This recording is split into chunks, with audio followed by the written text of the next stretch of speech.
the topic of why I don't ride on MLK. But yeah, anyway, I'm just gonna start this off real quick. The reason I don't ride on MLK is because of a situation back in 2019, you know what I'm saying?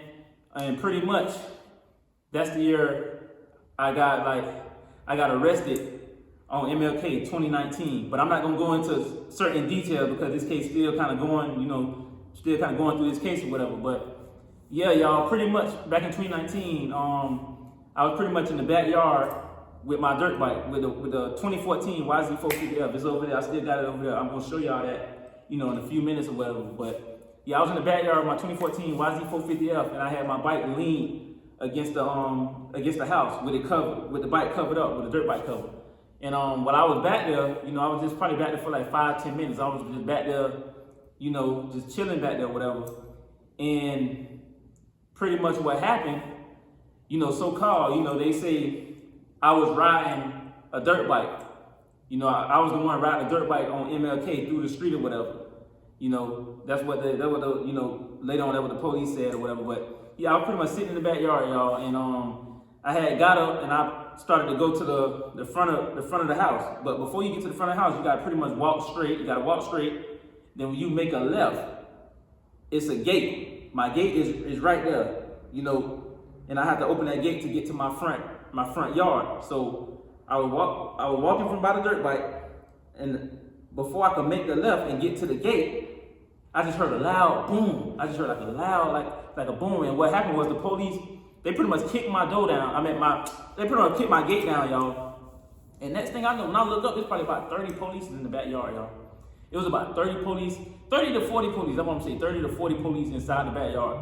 And so, as I'm just like, I put my hands up, I put my hands up, so they won't think nothing crazy. I just put my hands up, and when I put my hands up, next thing I knew, I was being thrown to the floor. And I was being punched repeatedly. Like on side of my head.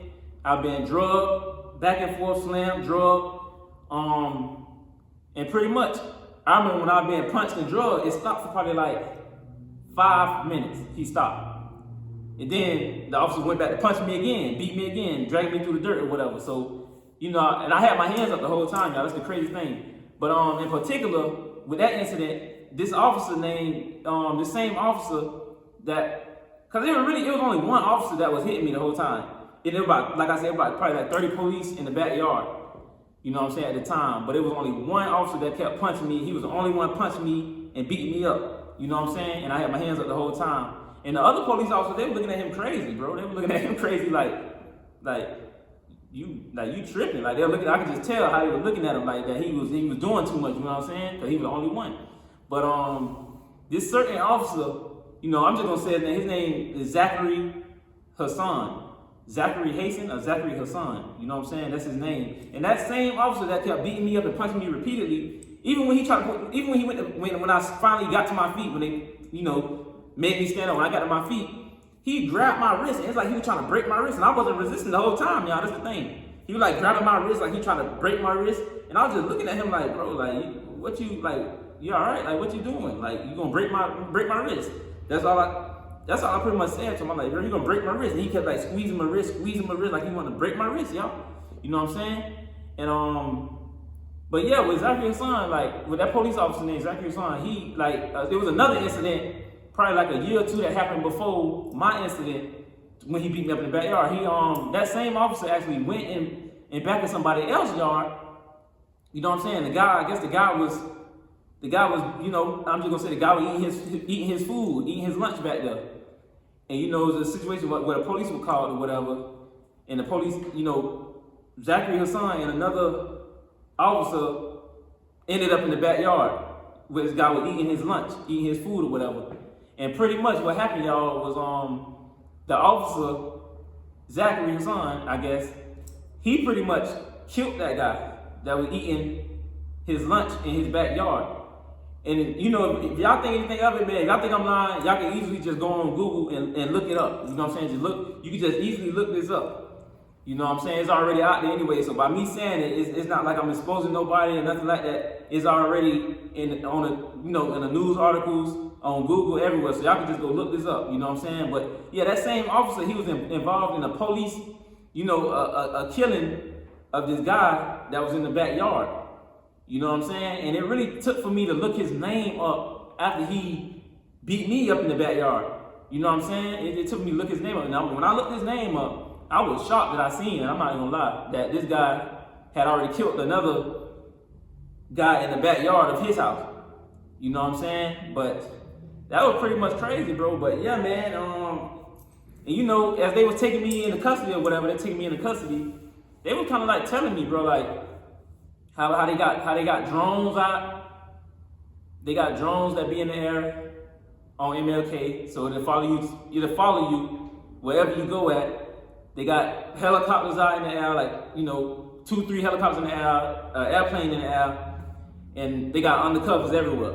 So and like I said, man, this is what they were telling me. This is what the officers were telling me, and I wasn't talking. Like I went to, at that time, I wasn't talking. You know what I'm saying? It wasn't nothing to talk about. They were just telling me this, like to try to scare me up or whatever. You know what I'm saying?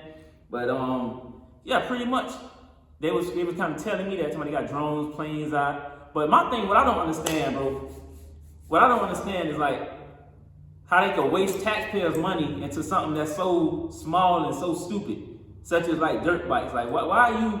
You know what I'm saying? And if they want to bring up the excuse of, oh yeah, man, it be bikers that bikers cause traffic infractions and dirt bikers cause that harm to drivers and stuff. But my thing, what I don't understand, now you see how this officer, he went inside somebody's backyard and killed them, but he's still on the task force working.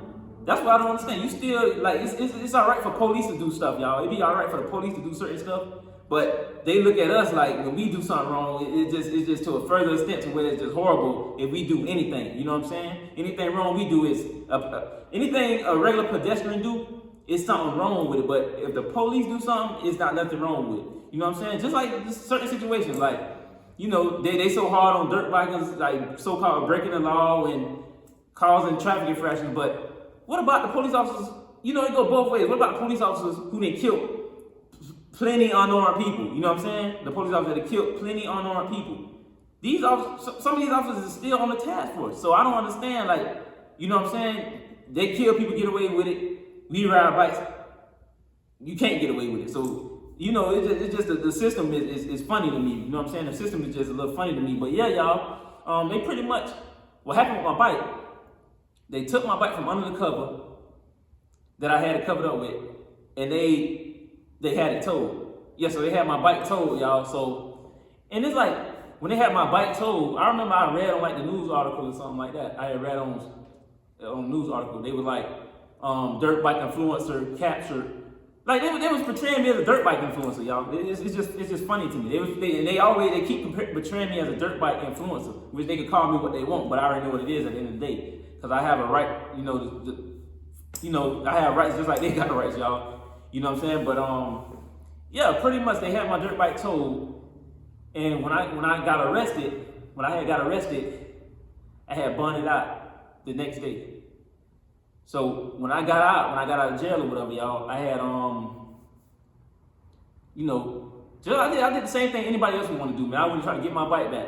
You know what I'm saying? I wouldn't try to get my bike back. And this is what they always do, y'all. If you go to try to get a bike back in certain situations, they're gonna try to put your bike on a police hold. So trying my luck, they put my bike on a police hold, you know what I'm saying? They put my bike on a police hold, and they were pretty much telling me my bike was confiscated. They were trying to tell me my bike is confiscated, y'all. Which they had bumped their head pretty hard, because there's no way my bike is going to be confiscated. And I got my title and everything. That's my bike. So y'all telling me my bike is confiscated? So, at the time I had my lawyer working on the case or whatever and stuff like that. So, pretty much what happened, since my bike was on police hold, I had to just give it some time until the police hold was to get lifted or whatever. So my bike actually stayed probably 2 months, bro. 2 months in the police impound, bro. 2-3 months in the police impound. But I'm gonna show y'all the bike in a little bit. It stayed 2-3 months inside the police impound, y'all. And then it was one incident to where the police officers were calling my cell phone. You know what I'm saying? Like Zachary Hassan, the same officer, he was calling calling my cell phone, like trying to, I'm just gonna explain to y'all. So he was calling my cell phone. He pretty much told me I could come down to the police station and get my bike back. So when I went down to the police station with my title and everything to get my bike back, they pretty much arrested me down there at the police station again, and pretty much throw some extra charges on me, y'all. They're just trying to be spiteful and nasty of me. You know what I'm saying? So they pretty much tricked me down to the police station to arrest me once again. And so that's how the second arrest, how that went down. You know what I'm saying? So then I burned it out again. So that time I got out probably like a week. I was in there for a week. So when I got out that time during a week, I tried to get my bike back again. I wouldn't leave them alone until they gave me back my bike. You know what I'm saying? I had my title and stuff. So it didn't work for me that time. And I'm trying to remember every step, because this was a minute ago, bro. I'm not even gonna lie, this was a minute ago. But I tried to get my bike back again, and it didn't work. So I ended up waiting again. Just waiting. And so then, but through the time I was waiting, throughout these 2-3 months I'm waiting, y'all, I'm steady. It's like I'm aggravating the police to get my bike back. I'm aggravating the police. I'm on top of them, bro. I'm not gonna lie, I was on top of the police, bro. Because you have to be like that, because they think they can get away with a lot of stuff that's not right. And the police is not the most innocent people, y'all. We all know this. The police is not the most innocent people. But yeah, they was trying to, I was aggravating them every day, trying to call and get my bike back, until one point, the police officer, Zachary, he just lifted the police hold. And I went down to, it wasn't a tow yard. When they put your bike in a police hold, they move your bike to a police impound, like a police warehouse, to where they keep everything that's confiscated at. But they weren't gonna keep my bike, you know what I'm saying? Because I got everything, my bike is legit, so they weren't gonna confiscate my bike. They probably thought it was stolen, which they crazy. But yeah, I went down there, y'all, and I took my paperwork and everything. And the bike probably like $200 to get out. So I ended up paying like $200 to get my bike back. You know what I'm saying? I ended up paying $200 to get my bike back. So yeah, when I got my bike back, you always want, especially in a situation like that, when your bike get towed and stuff, the police nasty, man. I wanted to change my gas, fresh gas, or, just do an inspection around your whole bike. You know what I'm saying? When you get your bike back from a police impound, bro, because they'll do anything, you know what I'm saying? But the bike checked out to be still good, you know what I'm saying? The bike was still good and still functionable. But yeah, y'all, with that story, it was crazy, you know what I'm saying? So I've been being harassed since 2019 of MLK. So when a lot of people ask, why you don't ride MLK? Because one thing for sure, I already know their eyes are on me for some reason. All the police, all their eyes are on me, because they feel like I'm the dirt bike leader or the dirt bike kingpin, y'all. That's how they feel, you know what I'm saying? That's how they feel. But I just feel like, taxpayer money should be going towards something more productive, instead of the police running around here worried about dirt bikers and, certain things that's a waste of money. That's a waste of taxpayer money. Because why are you putting a helicopter out for a bunch of dirt bikers, bro? Because at the end of the day, if you want to put it like that, if you look at dirt bikers like we violating the law, or breaking the law, what about the police officers who beat people up for no reason? Just like how they beat me up. You know what I'm saying? Kill people, innocent people, and they still walking around here with a badge on. Like nothing happened. But somebody get caught on a dirt bike or get caught trespassing, something stupid like that, you want to lock them up and make it hell for this person. That's why I don't understand the system, y'all. I really don't. But yeah, man. Like I told y'all, man. I think I touched on everything with that story. I think I pretty much touched on everything. I pretty much touched on everything. I think I pretty much touched everything. But if y'all feel like I left out anything, bro, I want y'all to definitely comment and let me know. What else y'all want to know? What else story y'all want me to talk on? And I'm gonna show y'all the bike. I'm actually gonna show y'all the bike real quick, man. I'm gonna show y'all the bike before I forget. Okay, so the bike that was on police hold was this bike right here. That is my 2014, y'all. That's my 2014 YZ 450F. You know what I'm saying? That's the one that they had on police hold. And that's the one I got back. I ended up getting back. So Man, y'all already know the vibes though, man. You know what I'm saying? Y'all tell me what y'all think on that. What y'all think on that story, man. I just had to lace y'all up real quick. Had to let y'all know what was really going on. You know what I'm saying? Had to let y'all know what was really going on out here, man. But yeah, they had took my baby or whatever. I ended up getting her back, but I actually went through a motor with that bike. But that bike lasted me a long time, bro. I'm not gonna lie. I had that bike for a long time, and the motor had blowed. My old motor had blowed on it, and I had to order a brand new OEM motor for that, a 2014 YZ450. But if I couldn't have found a motor for that bike, y'all, or whatever, because my old motor was just destroyed. If I couldn't have found a motor for that, I was just gonna end up getting a new bike, and just probably selling that bike, the frame with the motor, or whatever. But yeah, y'all, man, that was pretty much it, bro. That was pretty much it. That's all. That's the reason I don't ride on MLK. You know what I'm saying? Because I just know all their eyes on me. They have drones, they have planes, but that's what they told me. But it's just to the point where this is just one day out the year they can have. You know what I'm saying? Just one day out the year they can have. But yeah, pretty much I think I touched on everything with that story. And another thing, one thing I am gonna say, when I went to jail at MLK 2019, it was a lot of people in there, y'all, that were locked up for bike ride. It was a lot of people in there that were locked up for bikes, bro. On 2019, that MLK on 2019. I remember it was like somebody's uncle in there, bro. This man said he didn't even ride his bike like down the street. He said he just took his bike off and put his bike on the ground. Took his bike off the truck and put his bike on the ground. And he said the police just came in and just took him in, like, and he didn't even crank his bike up and ride down the street or nothing, bro. The police just rushed in and took him into custody, bro. And he was in there. This man probably like 48 years old, bro. I'm not gonna lie. He was probably like 48 years old, 47, 48. And they took that man. I remember Eric's story in there like it was yesterday. And pretty much everybody knew who I was when I went inside there too. They were like, dang, bro, you know what I'm saying? You be doing the bike thing. Bro, it was crazy, bro. I'm not gonna lie. And it's like they had one cell for a whole, like, it was like a biker cell, bro. It was like one cell just for straight bikers for MLK. And that's the cell I was in, you know what I'm saying? That's that one cell that I was in. You know what I'm saying? But that was a crazy year. But and one more, I'm not gonna lie, bro. I'm not gonna lie. See, and y'all tell me what y'all think on this, right? Alright, so the MLK that I got arrested, right? In 2019, that MLK I got arrested. I had supposed to went to work that day. I remember I supposed to went to work that day on MLK 2019, and something was telling me, bro. I'm not gonna lie. Something was just telling me, like, bro, just go to work. Like, go to work, bro. Just go to work. But that's why you always supposed to listen to your inner spirit. Y'all can go with your inner spirit. Y'all hear the planes out there?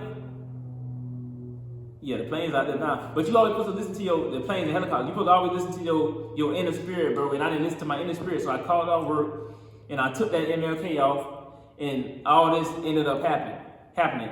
But one thing I could say, y'all, I just feel like if I never, like, I'm not saying that I'm glad I got arrested or nothing like that, but if I never would have got arrested and just kept going to work, because I was working for a warehouse. I had a warehouse job. I was working for a warehouse, a tile warehouse, on a forklift. So I just feel like if I never would have got arrested, bro, I probably wouldn't be right here. I'm not gonna lie, I probably would not be right here. I probably wouldn't have none of this stuff y'all see me with. Because after I got arrested, one more thing I forgot to mention to y'all, when I got arrested, I lost my job. You know what I'm saying? I lost my job. I lost my warehouse job that I had, my tire warehouse job as a forklift operator. So I ended up trying to go through like a temp agency and stuff. I ended up going through like 2-3 temp agencies, bro, like different little warehouse, paying like $10 an hour, bro. You know what I'm saying? Paying $10 an hour, $12 an hour, stuff like that. And y'all already know that's not enough to live in South Florida. So what I ended up doing, that's how I ended up coming up with this mechanic thing, because I always loved working on engines, loved working on bikes. You know what I'm saying? I always had a passion for that. I've been working on stuff since I was 8 years old. I'm 27 now, y'all. So I always been working on stuff since I was 7, 8. So that's over 20 years, 20 years, 19 years, you know what I'm saying? So that's how I ended up I said, let me just get something to try real quick. I'm gonna come up with this page for dirt bike and ATV repair. And that's how I ended up coming with the name Get It and Gear Cycles. You know what I'm saying? So, and as y'all can see, it's definitely been going good. It's been going good. You know what I'm saying? It's been definitely going good. It's definitely been productive. You know what I'm saying? And that would make me think like, if I never would have got arrested in 2019, I would have still been working. You know what I'm saying? I would still been a warehouse worker. I would still been working check to check. You know what I'm saying? I would still been working. That's pretty much what I'm trying to say. So y'all let me know y'all thoughts on that though. Y'all let me know y'all thoughts. Do y'all feel like, you know what I'm saying? I hate to say it, but do y'all feel like it happened for a reason? Like I got arrested to end up doing a bigger, better thing later on, like I'm doing now, like working on bikes, got the, you know, my getting in gear cycles, everything been going good. You know what I'm saying? Y'all let me know what y'all think on that, because that's a very tricky question. That's really a crazy question. Like, do y'all feel like I've been, I don't know. Because at the time when it happened, I was actually very mad I lost my job. I'm not gonna lie, I was very mad I lost my job, bro. My warehouse job. You know what I'm saying? And it's like, while I was in jail and stuff, like, one thing about jail, if you go to jail, bro, everybody in there gonna have a story, bro. I'm not gonna lie. In jail, everybody have a story, bro. Like, I'm not even gonna lie, everybody have a story. And so I would listen to like different people's stories and stuff like that, like different stories, different type of stories, because you know it's a lot of stories, and you know, and it's some stuff that you pick up on, like you pick up, like me personally, I pick up on positive stuff.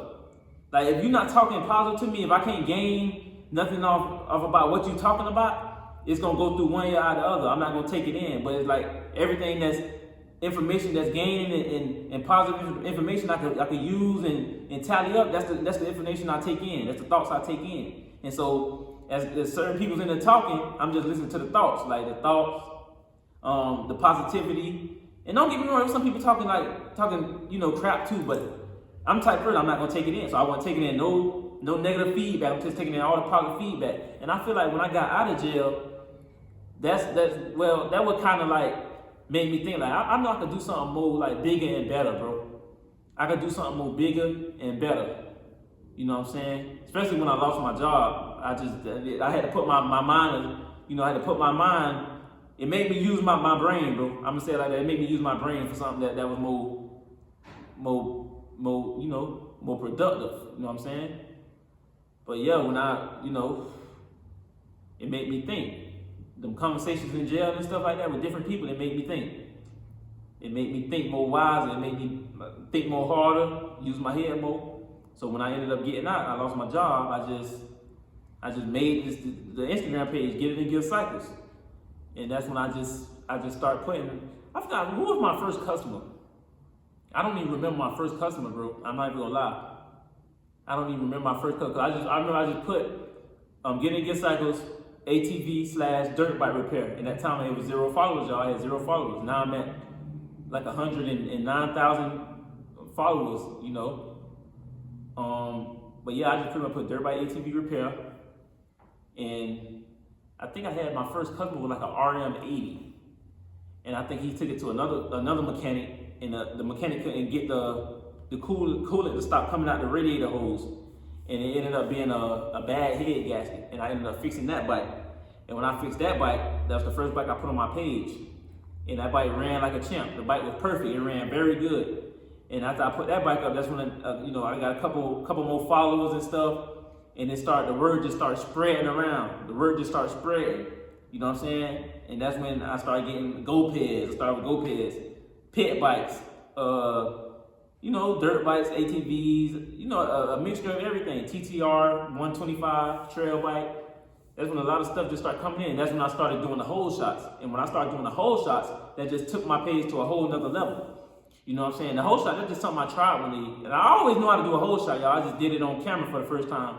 You know what I'm saying? And I just tried it, and that's when they really started loving the whole shots, bro. I'm not gonna lie. And then that's when I went to YouTube with it.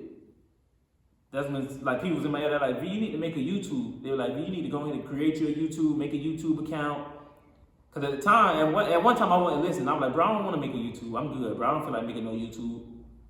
That's what I remember telling telling a couple people, you know what I'm saying? I'm just good with Instagram, bro. I'm getting business, I'm good. I don't need to make a YouTube. But when I actually made a YouTube, I say, let me just listen. Let me just go and listen and try it out. I put my whole shots on YouTube. Yeah, and I had my YouTube around the same time, 2019.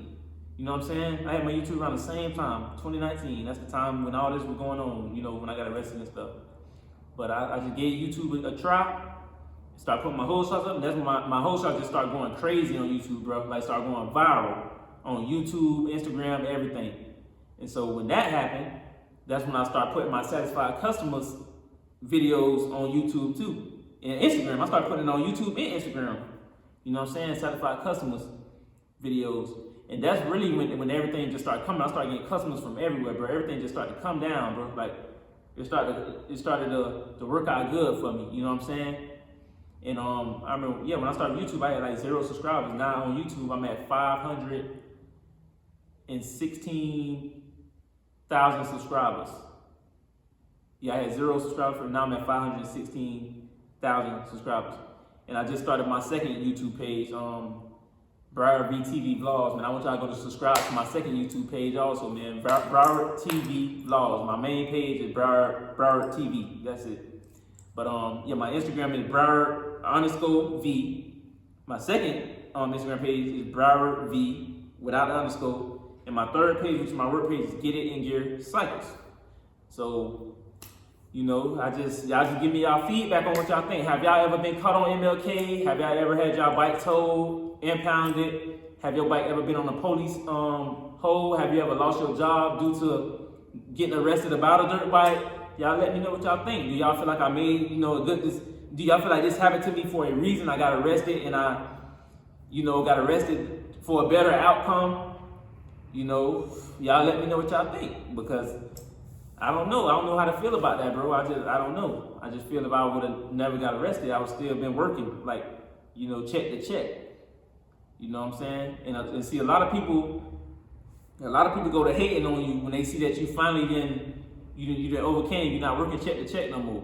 I just see how people go to not want to be your friend no more. It's like people that want to be your friend when you struggling, when you working check to check. That's when you have all the friends in the world. But when you go to inclining and, you know, building your cartel, building your business and stuff like that, people will just go to changing. Cause I don't know, that's when the hate come in. Cause they'll feel like, damn, he don't deserve it, I deserve it. But you know, that's just another story, y'all. That's weird to me. But yeah, man, you know what I'm saying? Y'all let me know. Let me know y'all thoughts on this discussion. And whatever y'all want me to talk about, content y'all want me to drop, I just definitely want y'all to comment that and let me know what's the next discussion, you know what I'm saying? And I'll be glad to read your comment. Like I told you, I read every comment. But other than that, man, y'all already know the vibes, man. It's your boy BackYard TV. But other than that, man, you know, y'all be safe, y'all be blessed out there. But other than that, we're gonna go from there.